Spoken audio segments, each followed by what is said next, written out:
नमस्कार। State bulletin में आप सभी का स्वागत है। मैं हूं आपके साथ नलिनी सिंह पालीवाल। बुलेटिन की शुरुआत करेंगे। राज्य में लोकसभा चुनाव को लेकर सभी राजनीतिक पार्टियां कमर कस चुकी हैं। इंडी गठबंधन 21 अप्रैल को उलगुलान न्याय महारैली के माध्यम से झारखंड में शंखनाद करेगा। वहीं जेएमएम केंद्रीय महासचिव सह प्रवक्ता सुप्रियो भट्टाचार्य ने कहा कि राज्य में चौथे चरण में चुनाव होना है। सिंहभूम, लोहरदगा, पलामऊ और चतरा लोकसभा इलाकों के मूल वासियों ने मूड बना लिया है। बीते 10 सालों तक बीजेपी के जनप्रतिनिधियों का जो व्यवहार रहा अपने क्षेत्र को लेकर, उसने उन्हें निराश किया और इसी का आक्रोश निकलकर बाहर आ गया है। अब भ्रष्टाचार पर सवाल नहीं हो रहा है और घोषणा पत्र से ये मालूम चल गया है कि एनडीए की विदाई देश से तय है। वहीं जेएमएम राज्य के बीजेपी प्रदेश अध्यक्ष डर गए हैं और अब न्याय उलगुलान के प्रति बोल रहे हैं। साथ ही बीजेपी के घोषणा पत्र से रोजगार गायब है। देश में ओलंपिक का आयोजन अगर चुनावी मुद्दा है तो अन्य समस्याओं पर आखिर कौन बात करेगा। हम बात मुद्दे की कर रहे हैं और ये बात धर्म की कर रहे हैं। अगर धर्म पर बात करनी है तो आदिवासी सरना धर्म कोड क्यों नहीं है। यूजीसी पर डराने की धमकी दी जा रही है। नजरुल हसन का बचाव करते हुए जेएमएम ने कहा कि बहुत तरस आता है कि बीजेपी की सोच पर। हमारे कार्यकर्ता ने कहा बीजेपी 400 नीचे चली जाएगी।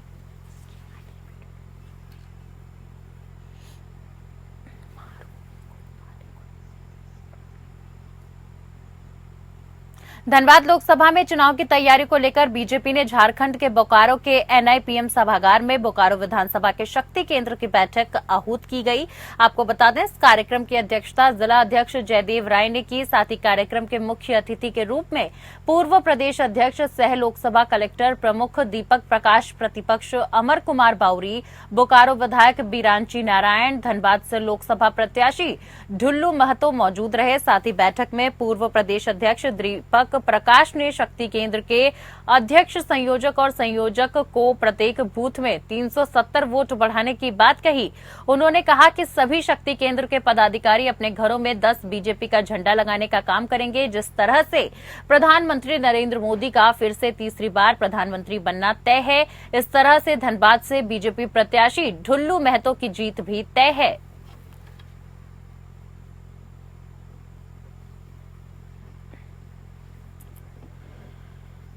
आपको बता दें कि ढुल्लू महतो को लेकर एक कार्यक्रम आयोजित किया गया, जहां कार्यक्रम के मुख्य अतिथि के रूप में पूर्व प्रदेश अध्यक्ष सह लोकसभा कलेक्ट्रेट प्रमुख दीपक प्रकाश, प्रतिपक्ष अमर कुमार बाउरी, बोकारो विधायक बीरांची नारायण, धनबाद से लोकसभा प्रत्याशी ढुल्लू महतो मौजूद रहे। बैठक में पूर्व प्रदेश अध्यक्ष दीपक प्रकाश ने शक्ति केंद्र के अध्यक्ष, संयोजक और सह संयोजक को प्रत्येक बूथ में 370 वोट बढ़ाने की बात कही। उन्होंने कहा कि सभी शक्ति केंद्र के पदाधिकारी अपने घरों में 10 बीजेपी का झंडा लगाने का काम करेंगे। जिस तरह से पीएम नरेंद्र मोदी का फिर से तीसरी बार प्रधानमंत्री बनना तय है, इसी तरह से धनबाद से बीजेपी प्रत्याशी ढुल्लू महतो की जीत भी पूरी तरीके से तय है।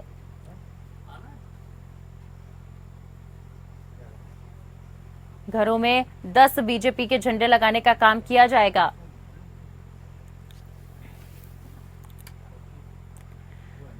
खबरों में आगे बढ़ते हुए बता दूं कि बीजेपी के प्रदेश प्रवक्ता प्रतुल शाहदेव ने इंडी गठबंधन पर प्रधानमंत्री नरेंद्र मोदी पर जानलेवा हमला करने की साजिश रचने का आरोप लगाया है।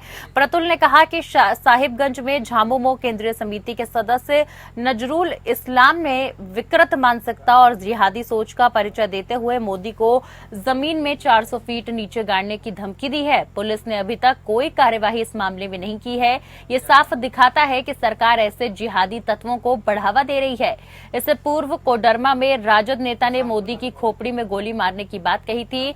ये सीक्वेंस साफ दिखाता है कि इंडिया गठबंधन के नेता मोदी के खिलाफ किसी बड़ी घटना को अंजाम देने के लिए साजिश रच रहे हैं और जनता को पूरी तरीके से भड़का रहे हैं।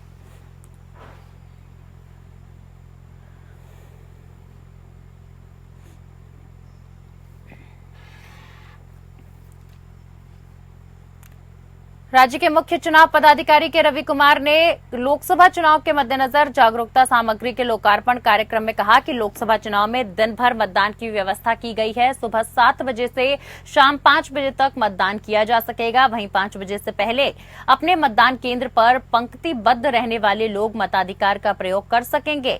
के रवि कुमार ने राज्य की 8 स्थानीय भाषाओं में चुनाव का पर्व देश का गर्व स्लोगन के डिजाइन का लोकार्पण किया।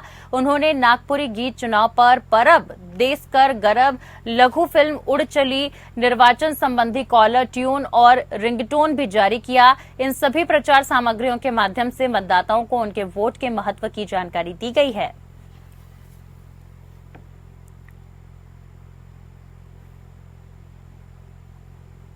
रामनवमी पर्व में जुलूस के दौरान दंगा या अन्य विषम परिस्थितियों से निपटने के लिए बोकारो में पुलिस लाइन में मॉक ड्रिल का आयोजन किया गया। इस दौरान किस तरह से भीड़ को नियंत्रित किया जाता है, सार्जेंट मेजर के नेतृत्व में मॉक ड्रिल का आयोजन किया गया था। बता दूं कि मौके पर बोकारो पुलिस के चास एसडीपीओ प्रवीण कुमार सिंह और सिटी डीएसपी आलोक रंजन समेत अन्य पदाधिकारी मौजूद रहे। साथ ही मॉक ड्रिल के बाद मीडिया से बात करते हुए चास के एसडीपीओ प्रवीण कुमार सिंह ने बताया कि बोकारो एसपी के निर्देश पर रामनवमी में विभिन्न अखाड़ा समितियां ने निकाली हैं। साथ ही झंडा पताका जुलूस में किसी भी प्रकार के उपद्रव से निपटने को लेकर मॉक ड्रिल किया गया। रामनवमी के लिए संवेदनशील स्थानों को चिन्हित किया गया। इसके अलावा एक क्विक रिस्पांस टीम भी बनाई गई है। सभी डीएसपी के साथ क्यूआरटी रहेगी जो आवश्यकता पड़ने पर मूव करेगी।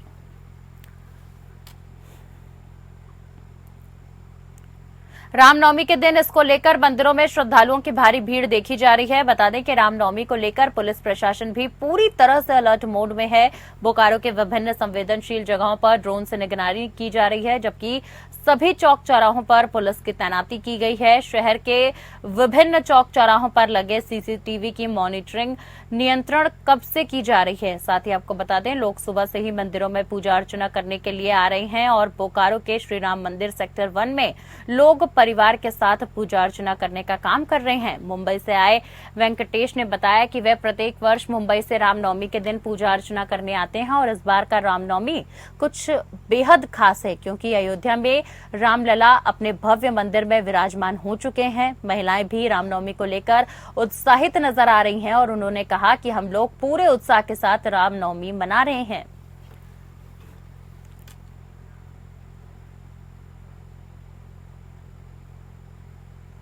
संविधान निर्माता डॉक्टर भीमराव अंबेडकर की प्रतिमा स्थापित करने के नाम पर भीड़ को उकसाकर अधिकारियों और जवानों से बदसलूकी कराने के आरोप में जेल गए राजद के पूर्व प्रदेश प्रवक्ता सुबोध पासवान की मुश्किलें कम होती नजर नहीं आ रही हैं। बता दें कि प्रतापपुर पुलिस ने आचार संहिता उल्लंघन और सरकारी कार्य में बाधा समेत अन्य मामलों में गिरफ्तारी के बाद सूबे के श्रम, नियोजन, प्रशिक्षण और कौशल विकास सह उद्योग मंत्री सत्यानंद भोक्ता ने सुबोध पासवान पर कई संगीन आरोप लगाते हुए मामले की उच्च स्तरीय जांच की मांग की है।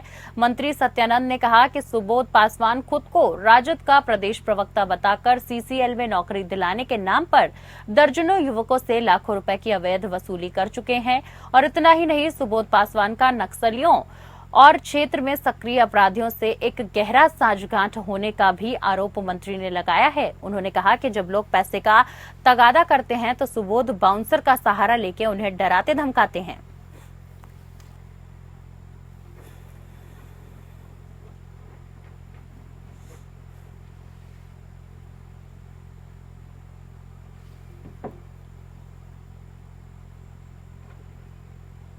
आपको बता दें कि पूरा मामला संविधान निर्माता डॉक्टर भीमराव अंबेडकर की प्रतिमा स्थापित करने के नाम पर भीड़ को उकसाकर अधिकारियों और जवानों के बदसलूकी करने के आरोप में जेल में गए राजद के पूर्व प्रदेश प्रवक्ता सुबोध पासवान की मुश्किलें कम होती नहीं दिख रही हैं। प्रतापपुर पुलिस ने आचार संहिता उल्लंघन और सरकारी कार्य में बाधा समेत अन्य मामलों में गिरफ्तारी के बाद सूबे के श्रम, नियोजन, प्रशिक्षण और कौशल विकास सह उद्योग मंत्री सत्यानंद भोक्ता ने सुबोध पासवान पर कई सारे संगीन आरोप लगाते हुए मामले की उच्च स्तरीय जांच करने की मांग की है। बता दें कि मंत्री सत्यानंद ने कहा है कि सुबोध पासवान खुद को राजद का प्रदेश प्रवक्ता बताकर सीसीएल में नौकरी दिलाने के नाम पर दर्जनों युवकों से लाखों रुपए की अवैध वसूली कर चुके हैं। और इतना ही नहीं, सुबोध पासवान का नक्सलियों और क्षेत्र में सक्रिय अपराधियों से गहरा सांठगांठ होने का भी आरोप मंत्री ने लगाया है। उन्होंने कहा कि जब लोग पैसे का तगादा करते हैं तो सुबोध बाउंसर का सहारा लेकर उन्हें डराते धमकाते हैं और इस प्रकार से कई सारे संगीन आरोप सुबोध पर लगाए गए।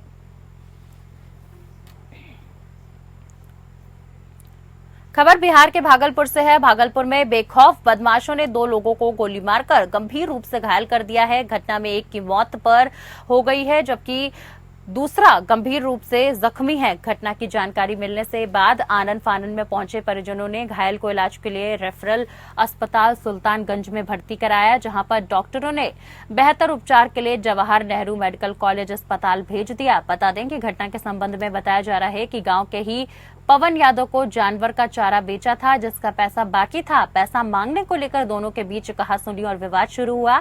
इसके बाद बदमाशों ने फायरिंग शुरू कर दी और घटना में मुकेश कुमार मंडल की मौके पर ही मौत हो गई, जबकि कारेलाल मंडल के पीठ और कंधे पर गोली लगी है, जिसका इलाज जवाहर नेहरू मेडिकल कॉलेज अस्पताल में जारी है।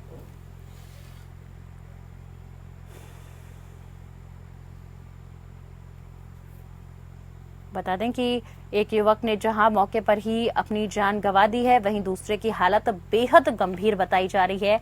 मामला 2 पक्षों में विवाद का है और घायल को बेहतर अस्पताल के लिए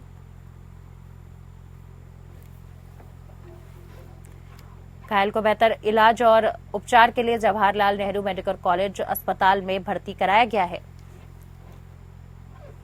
बता दें कि घटना में मुकेश कुमार मंडल की मौके पर ही मौत हो गई, जबकि कारेलाल मंडल के पीठ और कंधे पर गोली लगी है, जिसका इलाज जवाहरलाल नेहरू मेडिकल कॉलेज अस्पताल में चल रहा है। बिहार से है। चुनावी माहौल में रामनवमी का त्योहार बड़े ही धूमधाम से मनाया जा रहा है। हिंदुओं का प्रमुख त्योहार रामनवमी को लेकर पूरे जिले में आस्था देखी गई है। बता दें कि रामनवमी पर्व को लेकर कई सारे साथ ही आगे बढ़ते आपको बता दूं कि छत्तीसगढ़ के नक्सल प्रभावित कांकेर जिले में मंगलवार को सुरक्षा बलों ने मुठभेड़ में 29 नक्सलियों को मार गिराया। इस घटना में 3 जवान भी घायल हुए हैं। वहीं सीएम विष्णुदेव साय ने कांकेर के जंगल में हुए मुठभेड़ को ऐतिहासिक सफलता करार दिया। उन्होंने कहा कि ये अब तक की सबसे बड़ी सफलता है, इसके लिए मैं जवानों को बधाई देता हूं। छत्तीसगढ़ के इतिहास में सबसे बड़ी सफलता है। साथ ही नक्सलियों से वार्ता को लेकर सीएम विष्णुदेव साय ने कहा कि बार बार हमारे गृह मंत्री बोल चुके हैं कि वीडियो कॉन्फ्रेंसिंग से चर्चा कर सकते हैं। सीएम होने के नाते मैं भी कहना चाहता हूं कि हम शांति वार्ता के लिए तैयार हैं, उनके साथ भी न्याय किया जाएगा। बता दें कि खबर छत्तीसगढ़ से है। छत्तीसगढ़ के नक्सल प्रभावित कांकेर जिले में मंगलवार को सुरक्षा बलों ने मुठभेड़ में 29 नक्सलियों को मार गिराया है। इस घटना में 3 जवान भी घायल हुए हैं। वहीं सीएम विष्णुदेव साय ने कांकेर के जंगल में हुए मुठभेड़ को एक ऐतिहासिक सफलता करार दिया है। उन्होंने कहा कि ये अब तक की सबसे बड़ी सफलता है, इसके लिए मैं जवानों को बधाई देता हूं। छत्तीसगढ़ के इतिहास में सबसे बड़ी सफलता प्राप्त हुई है। साथ ही नक्सलियों से वार्ता को लेकर सीएम विष्णुदेव साय ने कहा कि बार बार हमारे गृह मंत्री बोल चुके हैं कि वीडियो कॉन्फ्रेंसिंग से चर्चा कर सकते हैं। सीएम होने के नाते मैं भी कहना चाहता हूं, हम शांति वार्ता के लिए तैयार हैं, उनके साथ भी न्याय किया जाएगा। बता दें कि सीएम विष्णुदेव साय ने सुरक्षा कर्मियों को बधाई दी है। साथ ही छत्तीसगढ़ के इतिहास में सबसे बड़ी सफलता। लोकसभा चुनाव को लेकर चुनाव प्रचार तेज हो गया है। ऐसे में मुख्यमंत्री विष्णुदेव साय सरायपल्ली पहुंचे, जहां उन्होंने नई मंडी में जनसभा को संबोधित किया। सीएम साय मुख्यमंत्री बनने के बाद पहली बार सरायपाली दौरे पर रहे। सीएम साय के आगमन पर लोगों में काफी उत्साह दिखाई दिया। वहीं लोकसभा प्रत्याशी रूप कुमारी चौधरी के समर्थन में चुनावी सभा को संबोधित करते हुए सीएम साय ने बीजेपी के समर्थन में वोट करने की जनता से अपील की। बता दें कि सीएम साय पहली बार सरायपाली के दौरे पर रहे और इस दौरान उन्होंने प्रत्याशी के लिए जनता से जन समर्थन मांगा। साथ ही विशाल जनसभा को संबोधित किया। लोकसभा प्रत्याशी रूप कुमारी चौधरी के समर्थन में चुनावी सभा को संबोधित करते हुए सीएम साय ने बीजेपी के समर्थन में वोट करने की अपील की और साथ ही साथ चुनावी बिगुल बजाया।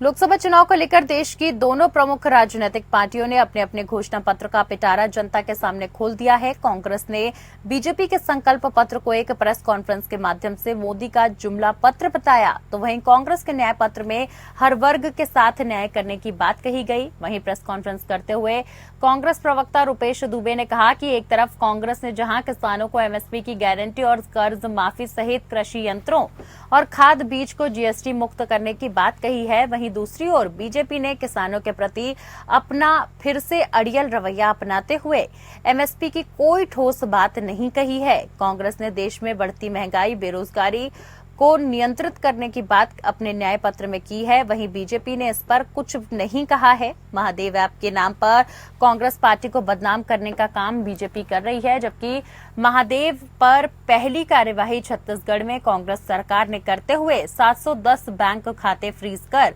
72 मामले दर्ज कर 449 लोगों को गिरफ्तार कराया। उन्होंने आरोप लगाते हुए कहा कि इस महादेव ऐप को आज भी बीजेपी का संरक्षण मिला हुआ है। यहां तक फ्यूचर गेमिंग जैसे कंपनियों से बीजेपी 1300 करोड़ का इलेक्टोरल बॉन्ड लेकर उन्हें भी संरक्षण करने का काम किया गया है।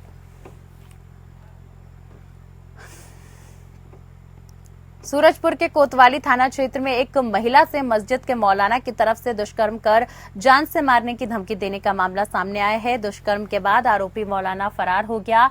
पुलिस आरोपी की तलाश में जुट गई है। बता दें, दरअसल जूर गांव में स्थित मस्जिद के मौलाना ने अपने ही समाज के एक महिला के घर चाय पीने के लिए घुसा और अकेली देख जबरन दुष्कर्म किया, जिसके बाद किसी से शिकायत करने पर पीड़िता को बदनाम करने और पति को जान से मारने की धमकी दी थी। ऐसे में पीड़िता ने मामले की शिकायत कोतवाली थाना में दर्ज करवाई। वहीं शिकायत की जानकारी लगते ही आरोपी मौलाना फरार हो गया, जहां पुलिस आरोपी के विरुद्ध अपराध दर्ज कर आरोपी की तलाश में जुटी हुई है।